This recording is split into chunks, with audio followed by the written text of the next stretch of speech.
नमस्कार जय जगन्नाथ सांग मैंने आउ गोटे नुआ ब्लॉग को आपण मानक बहुत बहुत स्वागत। तो आज आम सकाल सकाल पहुँच जड़े नानी घरे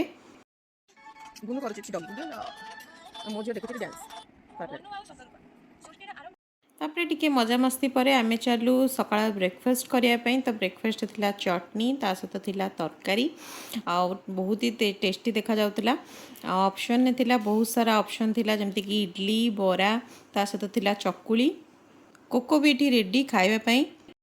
तापर पढ़ापढ़ी सब आरंभ है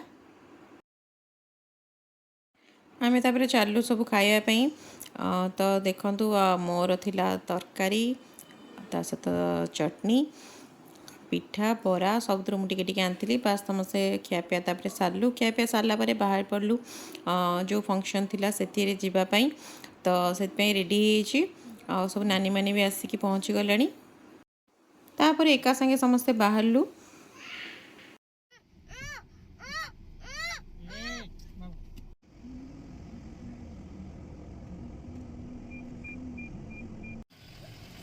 बाके बाके करो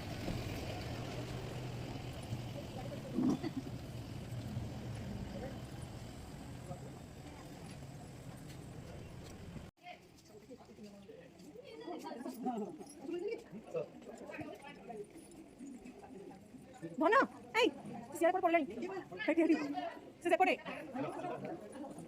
पर पड़लानी से पहुँचु पहुँचु जो गलु चेक करदेलु आम स्टार्टर कौन अच्छे। तो स्टार्टर थिला दही बरा ता सहित थिला हरा भरा कबाब। तापर चलो मेन कोर्स देखापी कौन आइटम सब होइछि। तो मेन कोर्स रे सब कौन कौन अच्छे चलते आम देखा। तो मेन कोर्स रे थिला डाली ता सहित थिला तापर जी नेक्स्ट आइटम को। तो नेक्स्ट आइटम थिला घांट तरकारी तापर थिला बेसन आलूर गोटे तरकारी होता आटा बहुत ही टेस्टी देखा टेस्ट भी बहुत भल था। तापर थिला मटर पनीर नेक्स्ट आइटम रे थिला तापर थिला कोबी आ आलूर गोटे रेसिपी थिला बहुत ही टेस्टी देखा तापर थिला पोटल आलू तरकारी नेक्स्ट ये रुटी थिला रुटी पे स्पेस था बट रुटी आसी ना तो गरम गरम रुटी पर आसो। तापर थिला ये पालंग पूरी थिला बहुत ही टेस्ट भल था। राइस आउट थिला खिचड़ी टाइप गोटे होता।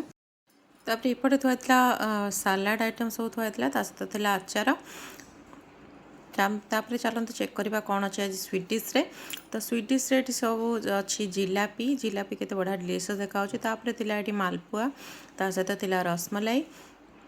तो एम सब आइटम थिला आउ स्टार्टर आ गोटे आइटम नेक्स्ट आड होता कॉर्न गोटे स्टार्टर आइटम आड होता। तो आम प्रथम स्टार्टर आइटम आरंभ कलु प्रथम स्टार्टर नहीं खिया होता।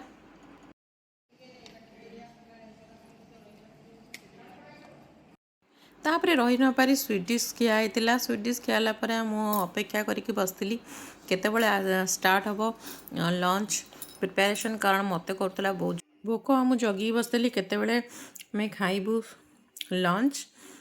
तो बास मोर नजरटा थिला केवल से खाइबा आड़ को केतबले खियापिया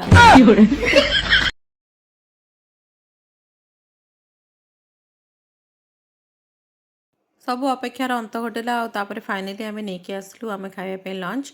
तो तापर खियापिया सब सरला। वीडियोटी भल लगे लाइक कमेंट शेयर करने को भूलें। Thank you for watching bye bye.